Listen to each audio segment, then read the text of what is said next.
hello' বন্ধুসকল স্বাগতম জনাইছো মোৰ এডুকেশ্যনেল ক্ৰিছ ইউটিউব চেনেলটোত আমি এটা জিকে সিৰিজ আৰম্ভ কৰিছিলো আৰু আমাৰ চেনেলটোত প্ৰথমবাৰৰ বাবে আহিলে চেনেলটো সাবস্ক্ৰাইব কৰি দিব আৰু ভিডিঅটো ভাল পালে ভিডিঅটোক লাইক কৰি দিব ঠিক আছে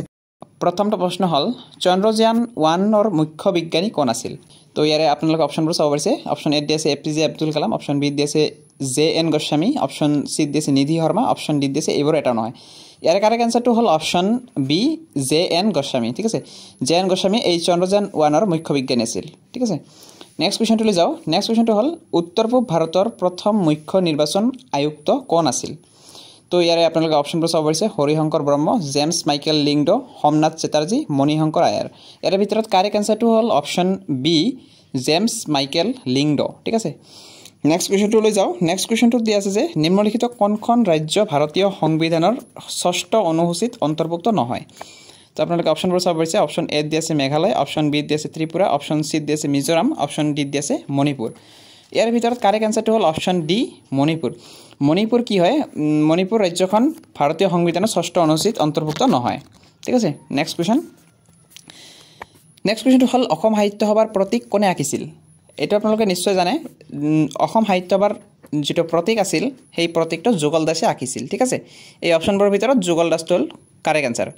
নেক্সট কোৱেশ্চনটো দিয়া আছে যে সাফ SAF গেমছ 2019 নৰ বেডমিণ্টন সিংগলছত অসমৰ অস্মিতা চলিহাই কাক পৰাস্ত কৰিছিল এইবাৰ মোস্ট ইম্পৰ্টেন্ট কোৱেশ্চন হয় আহিব পাৰে তো ইয়াৰ কাৰেক্ট আনসাৰটো হল অপচন বি গায়ত্ৰী গোপীচান্দ ঠিক আছে যিবোৰ অপচন দিয়া আছে এই অপচনবোৰৰ ভিতৰত option B to correct answer Gayatri Gopichand badminton সিংগলছত অস্মিতা চলিহাই গায়ত্ৰী গোপীচান্দক পৰাস্ত কৰিছিল ঠিক আছে নেক্সট কোৱেশ্চন আহোম যুগত প্ৰথম বৰপাত্ৰ গোহাঁই কোন আছিল এৰ আপোনালোকে অপচনবোৰ চাব পাৰিছে অপচন এ দিছে কনসেং অপচন বি দিছে মমাই তামুলি অপচন সি দিছে হুপিমফা অপচন ডি দিছে মৈৰাম দেৱান ইয়াৰ ভিতৰত কাৰেক্ট আনসাৰটো হল অপচন এ কনসেঙে কি কৈছিল আহোম যুগত প্ৰথম বৰপাত্ৰ গোহাঁই আছিল ঠিক আছে তো নেক্সট কোৱেশ্চনটো লৈ যাও নেক্সট কোৱেশ্চনটো দিয়া আছে যে কম্পিউটাৰত লিখিব পৰা প্ৰথম অসমীয়া ফন্ট কোনে উদ্ভাৱন কৰিছিল ইয়াৰ আপোনালোকে অপচনবোৰ চাব পাৰিছে দিলীপ কে দত্ত সমৰ হাজৰিকা সভা ব্ৰহ্ম দিলীপ কে হাজৰিকা ইয়াৰ ভিতৰত কাৰেক্ট আনসাৰটো হল অপচন এ দিলীপ কে দত্ত ঠিক আছে এইজন ব্যক্তিয়ে কম্পিউটাৰত লিখিব পৰা প্ৰথম অসমীয়া ফন্ট উদ্ভাৱন কৰিছিল ঠিক আছে নেক্সট কোৱেশ্চনটো হল দীনদয়াল দিব্যাংগজন সহায় আঁচনিৰ মতে অসমত দিব্যাংগসকলৰ বাবে কিমান ধন আবণ্টন কৰা হয় এৰ আপোনালোকে অপচনবোৰ চাব পাৰিছে অপচন এ দিছে 500 টকা প্ৰতিমাহ অপচন বি দিছে 1000 টকা প্ৰতিমাহ অপচন সি দিছে 2000 টকা প্ৰতিমাহ অপচন ডি দিছে 5000 টকা প্ৰতিমাহ ইয়াৰ কাৰেক্ট আনসাৰটো হল অপচন বি 1000 টকা প্ৰতিমাহ ঠিক আছে নেক্সট কোৱেশ্চন ভিডিঅটো মোস্ট ইম্পৰ্টেন্ট হ'ব এডিআৰই গ্ৰেড 4 গ্ৰেড 3 কাৰণে তো আপোনালোকে গুৰুত্ব সহকাৰে চাই থাকিব নেক্সট কোৱেশ্চনটো হল উত্তৰ পূব ভাৰতৰ কোনখন ৰাজ্যত শস্য চপোৱাৰ উৎসৱ ড্ৰি ফেষ্টিভেল পালন কৰা হয় তো ইয়াৰে আপোনালোকে অপচনবোৰ চাব পাৰিছে মেঘালয় অৰুণাচল প্ৰদেশ অসম নাগালেণ্ড ইয়াৰ কাৰেক্ট আনসাৰটো হল অপচন বি অৰুণাচল প্ৰদেশ ঠিক আছে বন্ধুসকল মই এটা কমপ্লিট ভিডিঅ দিছো ইণ্ডিয়ান ফেষ্টিভেলছৰ ওপৰত আপোনালোকে চাব বিচাৰিলে মোৰ ইউটিউব চেনেলটোত গৈ তাতে চাব পাৰে নেক্সট কোৱেশ্চন কোন বছৰত অসমত প্ৰথমবাৰৰ বাবে NRC প্ৰৱৰ্তন কৰা হৈছিল ঠিক আছে তো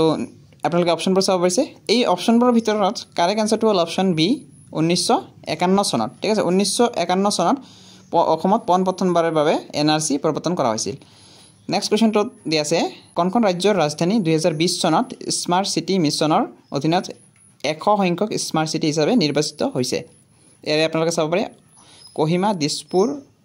আগৰতলা শিলং এই অপচনবোৰৰ ভিতৰত কাৰেক্ট আনসাৰটো হল অপচন ডি শিলং কি হৈছে 2020 চনত স্মাৰ্ট সিটি মিছনৰ অধীনত 100 সংখ্যক স্মাৰ্ট সিটি হিচাপে নিৰ্বাচিত হৈছে নেক্সট কোৱেশ্চনটো হল এই ঐতিহাসিক স্থানসমূহৰ ভিতৰত কোনবোৰত গুপ্ত স্থাপত্যৰ নিদৰ্শন আছে তো আপোনালোকে অপচনবোৰ চাব পাৰিছে দ পাৰ্বতীয়া সূৰ্য পাহাৰ মদন কামদেৱ অগ্নিগড় ইয়াৰ ভিতৰত কাৰেক্ট আনসাৰটো হল অপচন এ দ পাৰ্বতীয়াত গুপ্ত স্থাপত্যৰ নিদৰ্শন পোৱা যায় নেক্সট কোৱেশ্চনটো হল ৰাম নৱমী নাটকে বিধৱাসকলৰ পুনৰ বিবাহৰ পক্ষতা কৰে কোনজন বিখ্যাত সংস্কাৰকে এইখন লিখিছিল ইয়াৰ অপচনবোৰ চাব পাৰে গুণভিৰাম বৰুৱা আনন্দৰাম বৰুৱা হেমচন্দ্ৰ বৰুৱা হেম বৰুৱা ইয়াৰে অপচনবোৰৰ ভিতৰত কাৰেক্ট আনসাৰটো হল অপচন এ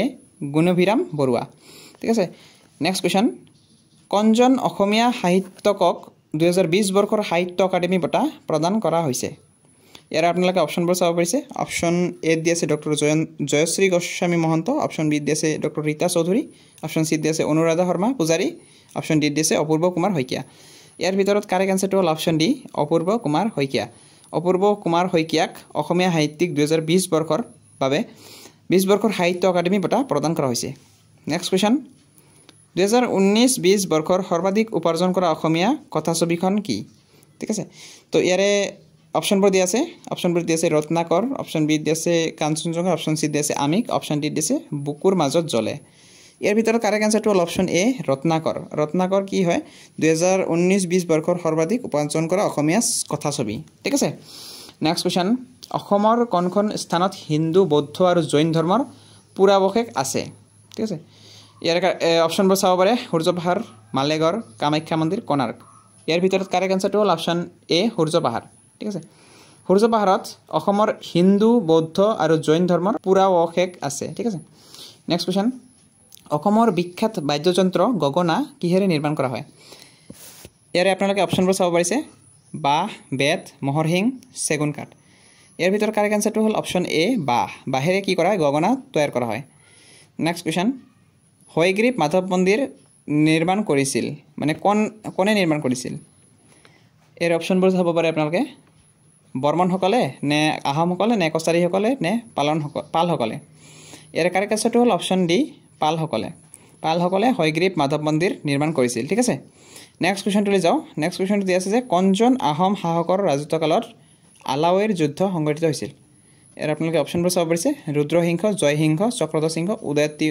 উদয়াদিত্য সিংহ ইয়াৰ ভিতৰত কাৰেক্ট আনসাৰটো হ'ল অপশ্যন চি চক্ৰধ্বজ সিংহ ঠিক আছে চক্ৰধ্বজ সিংহৰ ৰাজত্বকালত আলাউইৰ যুদ্ধ সংঘটিত হৈছিল ঠিক আছে নেক্সট কুৱেশ্যন শৰাইঘাটৰ যুদ্ধৰ সময়ত লাচিত বৰফুকন পিছতে দ্বিতীয়জন নেতা কোন আছিল ইয়াৰ আপোনালোকে অপশ্যনবোৰ চাব পাৰিছে ৰাজমন্ত্ৰী আতন বুঢ়াগোহাঁই কলীয়া ভোমৰা বৰফুকন মিৰি সন্দিকৈ মন্থিৰ ভঁৰালী বৰুৱা ইয়াৰ ভিতৰত কাৰেক্ট আনসাৰটো হ'ল অপশ্যন এ ৰাজমন্ত্ৰী আতন বুঢ়াগোহাঁই আছিল দ্বিতীয়জন নেতা লাচিত বৰফুকনৰ পিছত দ্বিতীয়জন নেতা আছিল নেক্সট কুৱেশ্যন আৰু এইটো আজিৰ লাষ্ট কুৱেশ্যন হয় মণিপুৰী ৰজা জয় সিঙে লতাকটা ৰণত অংশগ্ৰহণ কৰাৰ বাবে কৃতজ্ঞতাৰ চিনস্বৰূপে ৰাজেশ্বৰ সিংহক বিয়া দিয়া মণিপুৰী ৰাজকন্যাগৰাকীৰ নাম লিখক ইয়াৰে অপশ্যনবোৰ চাব পাৰিছে আপোনালোকে কুৰংগ নয়নী ৰমণী গাভৰু লুম্বেই আইদেউ ৰূপহী আইদেউ ইয়াৰ ভিতৰত কাৰেক্ট আনসাৰটো হ'ল অপশ্যন এ কুৰংগ নয়নী ঠিক আছে তো এইখিনি আছিল আজিৰ ভিডিঅ'ৰ কুৱেশ্যনসমূহ তো ভিডিঅ'টো ভাল লাগিলে ভিডিঅ'টো লাইক কৰিব আৰু চেনেলটো ছাবস্ক্ৰাইব কৰি থৈ যাব আৰু আপোনালোকে কেনেকুৱা ভিডিঅ' বিচাৰে আপোনালোকে কমেণ্ট কৰিব